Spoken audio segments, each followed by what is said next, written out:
Welcome to My Hometown, the program that explores clubs, organizations, businesses, and issues across Nassau and Suffolk counties and sheds light on the different towns that are making a difference. Hello and welcome to My Hometown.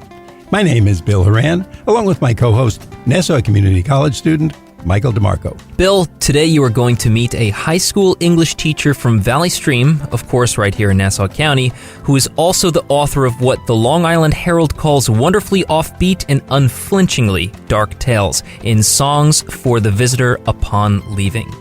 It features compilations of short stories, memoirs, flash fiction, and vignettes, all written by our guest, Adam Bjelland, who is in the studio with us today. Adam, welcome to My Hometown on the voice of Nassau Community College 90.3 WHPC. Hi guys, thanks for having me. Okay, your turn to tell us a little bit about yourself, and were you always interested in writing? How you got into this field? Well, I remember the first time I really thought of writing as a future. 8th and 9th grade, I got hit with a double dose of inspiration. In 8th grade, it was the Diary of Anne Frank was part of the required reading, and in part of it, Anne says she wants to go on living after she dies, and she does so through her writing. And I thought that was fascinating, as an 8th grader, thinking about life and what happens after. And then after in 9th grade, it was Ray Bradbury who I found, Fahrenheit 451. And he, too, talked about living forever through writing. And I don't know, something about that was fascinating, that, words can be powerful. They can outlive us and have a lasting impact. And so, at that time as a 9th grader, I started with song lyrics as, messing out music was a big part of my life, still is. So I'd write lyrics. And as I got older, the lyrics turned to poetry. I came here to Nassau Community College, took a creative writing course, a screenwriting course, and eventually I graduated with a master's from Hofstra with English and master's in creative writing. So all the Long Island schools can kind of lay claim to you and your fame. Absolutely. Starting in Valley Stream, all the way through Nassau. And you told me you're a lifetime Valley Streamer. That's right. My parents went to Valley Stream Central. So did I. Graduated there, and that's where I teach now. So it's a little bit of a legacy. When my grandfather built the house in Valley Stream, it was mostly farmland. It's pretty neat that... Now, what do they call? I don't know what this is. What's a lifetime Valley Streamer? Are they streamers, or is there a word or term? I've never heard of a term. I think we could coin it right now. You're the English teacher. You got to come up with something. Let's do it. #streamers right now. Well, that's the Valley Stream kickline team, the girls kickline team, the other streamers. Is it really? Okay. So, I kind of like that. See, that might be my legacy, Mike, that I thought of the name for Valley Stream. The streamers, we stole it from the I'll start making T-shirts up. There we go. Okay, we got a business, everything already. We can stop the show now. And have you written any other books or any other writing projects in the works as well? This is my first book. A lot of these stories were published in magazines and online journals and literary journals and things like that. I'm currently still working on quite a few projects, but this is the first one that's out there for people to get. Adam, how did you come upon the title for your book? Because I said to you before, that's obviously unusual. Songs for the Visitor Upon Leaving. That's the title. So how did you come upon that rather than, stories to go into the beach by? Right.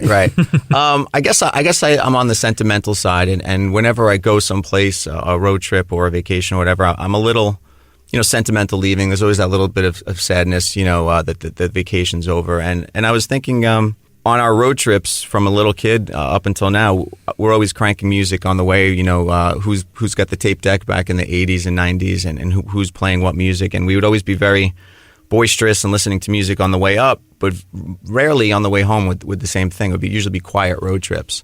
And so in my mind, this collection of stories is kind of reflecting on what happened during the journey, on our way home. What did we learn from the experience? What things went our way? What things didn't go our way? So I was trying to imagine these stories as songs on the way home, and kind of looking at it in the rearview mirror. Sometimes the explanation of the title is more fun than even the book itself.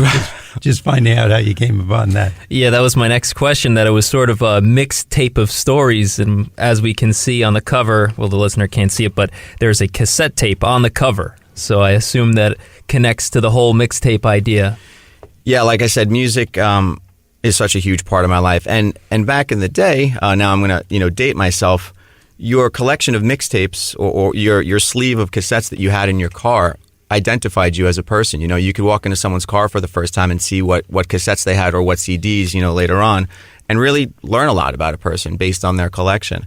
And the good thing about mixtapes is it doesn't have to be all one artist, one genre. It could be, if you're making a mixtape for working out, or you're sending a girl a mixtape, you could have different motivations. But I always found it interesting what songs, and I was the mixtape master. That was my jam, and I'm kind of sad that that's a lost art.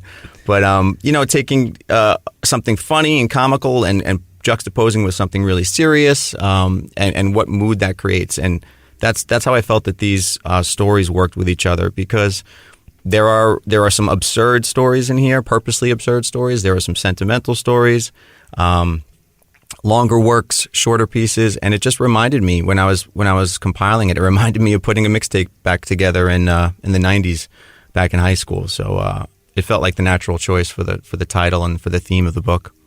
There seems to be a musical theme going on, excuse me, with your collection. Is music a big inspiration for you, and how did that come about? Absolutely. I mean, some of the songs, I call them songs sometimes. Some of the stories here are actually named after songs. I also was a dancer growing up. I was in performing arts, acting and dance for a long time. And so it gave me a much wider breadth of music that I was introduced to. A lot of my friends in high school had one thing. They were into hip-hop, they were into heavy metal, and it gave me a little bit more of an open field of what's out there. And I believe that my writing is kind of the same way. I don't pigeonhole myself too much in one genre. There's a style that I have that people might recognize, but as far as what the subject matter is, I'm open to anything, whatever I'm inspired to at the time. So the music, yeah, like I said, I would listen to stuff, Van Halen and Black Crowes and stuff, but then I'd have West Side Story in because, we were working on a musical or something. So I think similarly in the book, you might find slight changes in direction. And so music, I express myself very easily through music, and I thought I wanted to carry that through with the book as well. So like every mixtape, there's always one favorite song on the tape. Now, with your collection, do you have a favorite story by any chance? I would say probably the sentimental favorite is a story called Alan Kenneth Hall.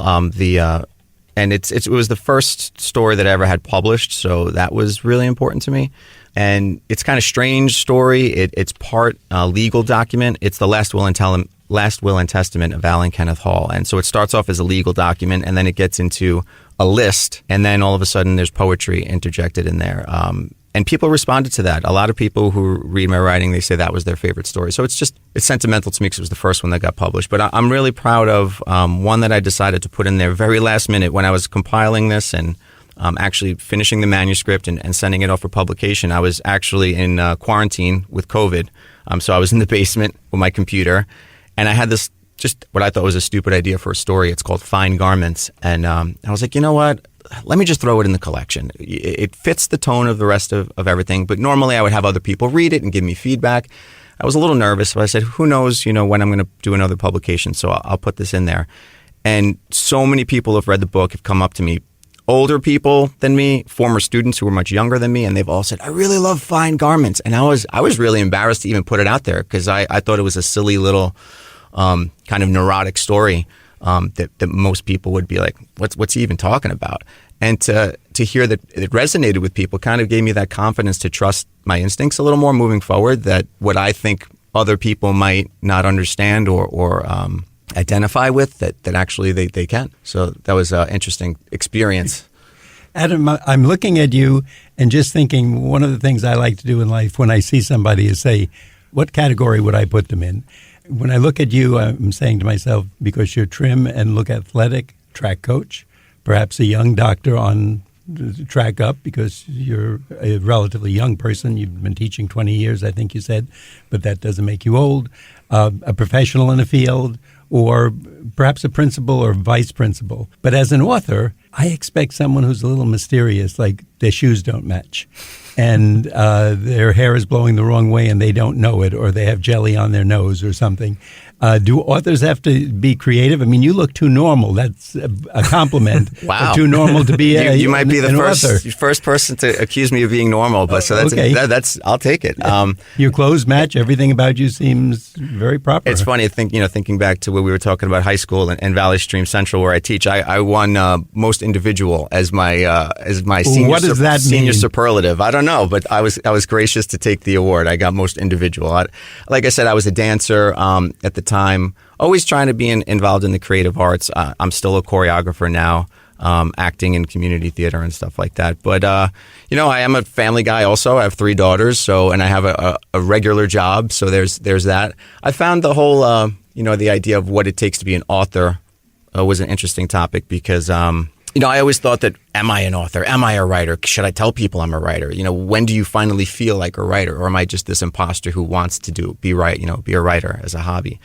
And I found that if you write, you're a writer. That's it. If you write. And so it turned from a hobby, and luckily I got into a good group of people that we have a little writers group that we're very straight and honest with each other. We could tell each other what works and what doesn't work, but we could also congratulate and be celebratory of when other people have successes. So. Oh, that's interesting. So writers have groups they work with. I didn't realize. Well, that. luckily, working in an English department at a high school, a lot of the teachers have some interest in English and writing and reading. So either they're part of the group as readers just to give feedback, or they're also writers. A good friend of mine, a colleague, Rick Hoffman, is also a published author that works with me, and he edited the book. And I likewise with him, I helped edit his stuff before it was published. And it's really important to have that one good reader, because you can have a family member. I could show this to my mom or my wife, and they would say that's great, but are they going to be 100% honest? Are they going to tell you where it stinks and where you need work?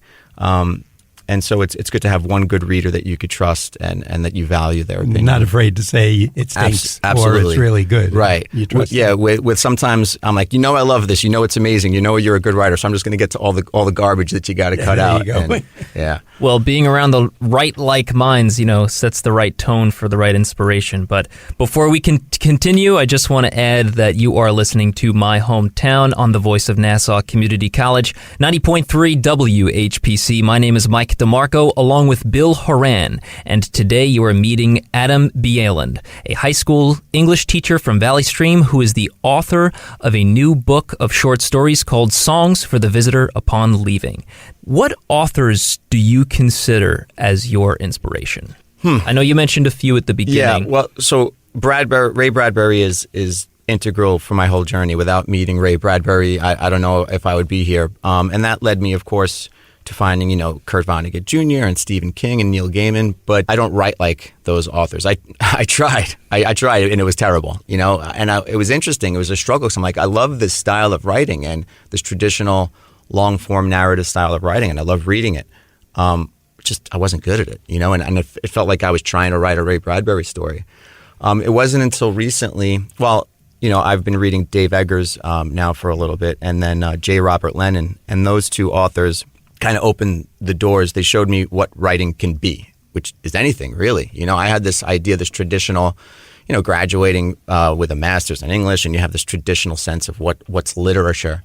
And they have much more of a modern, bend to it, where they were writing short, punchy stories that were absurd sometimes. And it gave me, kind of in my mind, it gave me the permission, these weird, wacky ideas I have, there is a place for them. There is, I can give voice to them, and I'm not going to be judged like, this isn't literature. This isn't official. So yeah, Dave Eggers, J. Robert Lennon are two who I don't try to copy them, but I definitely use them as inspiration of what's possible. Adam, what would you describe your writing process like? We hear of authors, they get up at 4 a.m., or they wait till everybody goes to bed, or they drink 3 beers or something. Right. Is there a magic, or at least a procedure that you go through? I was only able to attempt that, that regiment during, COVID when I was home. But we talked about that. I'm an English teacher, and my wife is a dance teacher. So we have that maybe half hour after school where I'm home, and she goes off to work, and then I have 3 daughters. So finding a set time in my schedule is very, very difficult. So I have to kind of do it more like guerrilla style when the time is available.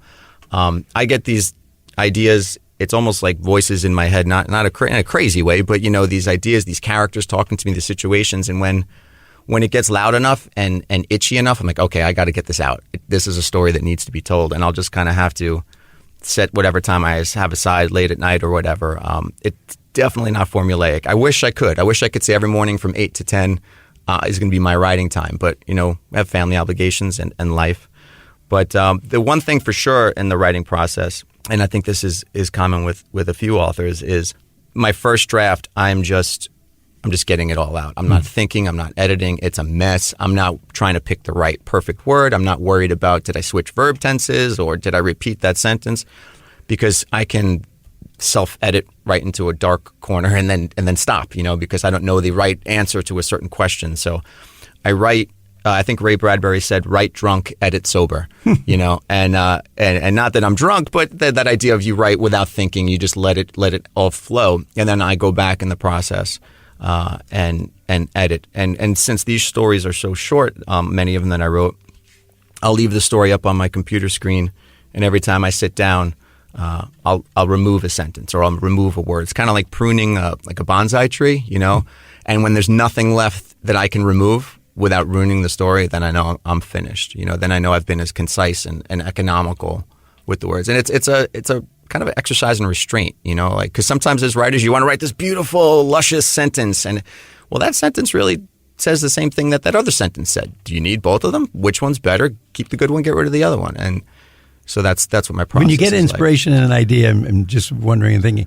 do you dictate something into your cell phone? Do you write it down? I'm thinking of the old Seinfeld episode. I think one was built around Jerry got an idea at night, and then the next morning he couldn't read his own writing.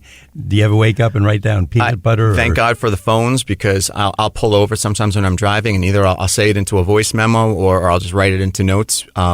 There's more notes in my phone on ideas that I have to write for stories than I have in this book. It's absolutely. One story, I went out in the backyard just because the house was a little crazy. It's actually the last will and testament of Alan Kenneth Hall, which I mentioned before. And I said the entire thing into my phone walking around my backyard. And I went inside and typed it up, and almost verbatim, very little editing. So maybe I got to go back to that. The backyard again. You got to get in there. Yeah, maybe I got to go back there and see if the magic can happen all over again. There's something, for me at least, when I'm sitting at a computer screen and the cursor's blinking there and I got my hands on the keyboard, there's something that could be intimidating about that. But when we talk to people on the phone, talking into a phone for yourself, I guess I didn't self-edit as much, and I just let myself run wild. So I already feel like I know Alan Kenneth Hall just from the conversation we've had on the show. And the more you're talking about that and the more he keeps coming up, I have to read that story sometime. All right. Yeah. Let me know what you think. Okay. Well, I guess that whole thing just reflects your guerrilla style writing that you mentioned. I love that term, by the way. It's a great way to describe it. But what do you find the most difficult part of the writing process for you? What really hits a roadblock for you? The time, like I mentioned before, as a writer, you kind of have this idea of this romanticized idea of writing when the inspiration, when the passion is there, but sometimes you can, sometimes you can't. Maintaining, but what I found out from reading and listening to articles with Neil Gaiman and other authors is that's okay. That's kind of a fake romanticized version of we have in all the arts, that you're always inspired all the time.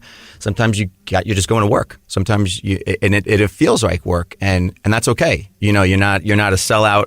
You're not writing uninspired. It's part of the process. But yeah, so carving out the time for me and sometimes allowing the story to be what it becomes. Sometimes you'll sit down with a story with an intent, like, I want to go in this place. But all of a sudden, it kind of goes in, it takes on its new life, and it goes in this other way. You have to let it happen. If you fight too much to try to rein it back to where you were going, sometimes that's a losing battle. Sometimes things do take on a life of its own, and people will read things, and they'll have a completely different interpretation of it than what I had originally intended. And that's okay. Because as a reader, I'm sure I've done the same thing, or a listener to music. I'm sure I've taken interpretations of songs that were completely different than the songwriter intended, but that's okay. It's part of the process. So letting go, I would say, is the hardest part of the process. Letting go and letting letting the art kind of happen and be what it's going to be. You are listening to My Hometown on the Voice of Nassau Community College, 90.3 WHPC. My name is Mike DeMarco, along with Bill Horan, and today you are meeting Adam Bjelland, a high school English teacher from Valley Stream who is the author of a new book of short stories called Songs for the Visitor Upon Leaving. Bill? Adam, the obvious question that I guess every author is going to get, what kind of advice do you give to aspiring authors, maybe your students, someone who comes up to you at one of these authors' meetings, to try to kind of get on him or her on the right track? Yeah. So I mentioned before the idea of two things. It sounds kind of obvious. It's almost ridiculously obvious, but I've found them to be very true. A writer needs to do two things. You have to write. So like I mentioned before, if you write, then you're a writer. You have to write. Just like a baseball player has to get in the batting cage and take some swings, you got to get out there and you got to write. The more you write, it's just exercising like any athlete would do. But equally, I think you have to read. Just writing and following your own voice is great, but you kind of have to see what else is out there. You have to see what other people are doing, what successful people are doing, what they do and what they don't do. And for me, that's helped, as I mentioned before, tremendously. The more you read, the more you're aware of how language works, ideas that you can, everything's been written already. Every sentence, every word's been written. Someone's done it. So, it's taking what's already been done and putting your own original twist on it. But a lot of people that I talk to that want to be writers, I'm like, well, what are you reading? Who are your favorite authors? I don't really read. And I find that it's almost like being an athlete, but you never watched a game or you're not watching, whatever sport it is that you're into. It's kind of difficult to picture how it all turns out. So I know it's not the most groundbreaking advice, but if you want to be a writer, actually write. Don't say, I got this idea for a story. Okay, write it. I bet you everyone you meet has a great idea for a story. And it could be an actually good idea. Oh, I didn't tell you my idea yet. After the show, I'll tell you my idea. All right. and my advice to you is I'm going to say, write it. Write it. And Mike has two of them, so he's going to tell you his. There you go. And that's the only difference that separates someone from a writer is that just write it, So take write action. Yeah, you have to do it. Write it, and then and always be a reader at the same time. Well, also, as an English teacher, what do you wish your students knew about you and your teaching style before that first day of school? I'm kind of, it takes the students a little while to figure out. I'm a goofball. I am distractible. I am corny. But at the same time, I'm very serious about what we're up there doing. So it's, I'm not strict. I'm not loosey-goosey, but we try to have fun. We try to, be real about what's happening in the classroom, but, maintaining expectations. It was really weird coming out of, quarantine, having students that were remote learners for 2 years and coming back. So it took a little while for them to kind of defrost, and get back to having conversations. But I love the give and go in a class. I teach a class called AP Seminar, which is basically an introduction to college, and it's very collaborative. The teacher's not really lecturing the students. It's a seminar, and I'm more of a advisor and a guide. And I just love the collaboration in a classroom of hearing what this, because I hated being spoken down to as a teacher. I can't believe I'm a teacher. When I left Central, there was no way. I'm never going back to that place again. But I love teaching. And I try to do it in a way to keep things fresh and fun. Hopefully, it's working. We seem to have a good rapport with the kids, and the kids have a good time. I think just the way you're talking, it lets people know if you love what you do, you're certainly going to be good at it, or you're fooling people for 20 years. Right. And that's pretty hard to do. I have a lot of respect. Before the show, you and I were talking. I started my career as a teacher. We have a lot of teachers in my family. What advice would you give to listeners who might be thinking of becoming a teacher, or maybe even a career change? Maybe they're an accountant and they're 29 and not finding they're really enjoying what they're doing, or a singer, or any other profession. That's an interesting question, because we have college days and we have career days at school, and we're talking to the kids about picking majors and what their careers might be. And the advice that you hear from most people is follow your passion, but I'm not sure that is sound advice. Because you think about a 10th grader, what are most 10th graders passionate about? If it's being an athlete, or video games, or being a rapper, and how many jobs out there are there really for that? So I've found that find out what you're good at And if you're good at something, you'll become passionate about it. I never realized I was a good teacher, growing up. But looking back from being in Boy Scouts, I was teaching the younger scouts when I was like the assistant leaders and stuff like that, or I was a dance teacher since I was 16 years old, or even having a brother who's 9 years younger than me. It was pointed out to me, like, you've always been a teacher, even though you weren't a quote unquote, working in a classroom, a teacher.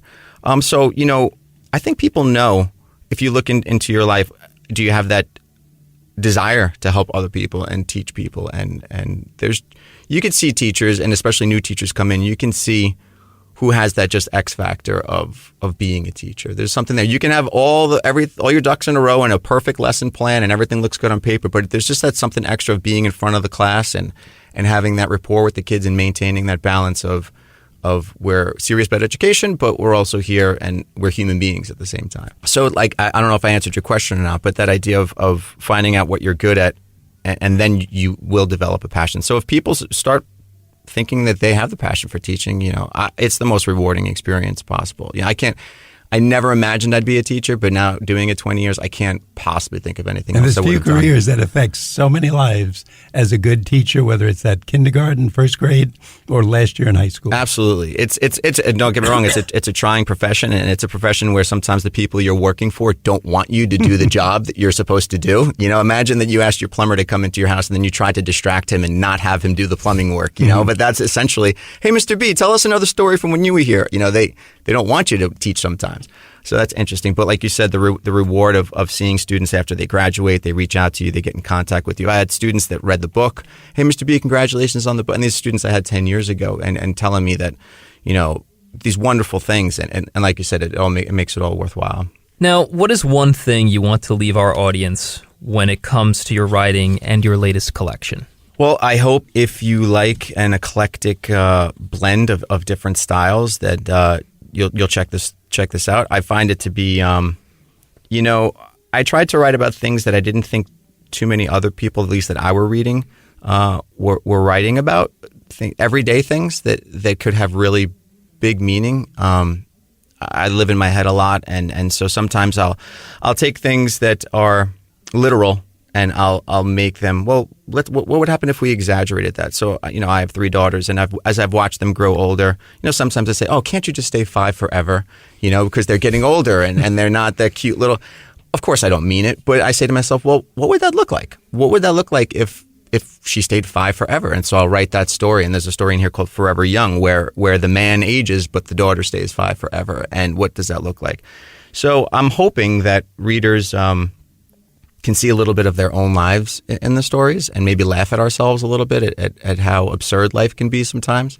And this kind of writing process is what keeps me sane as I'm realizing how absurd life can be sometimes. This is my outlet of trying to make sense of this crazy journey we're on.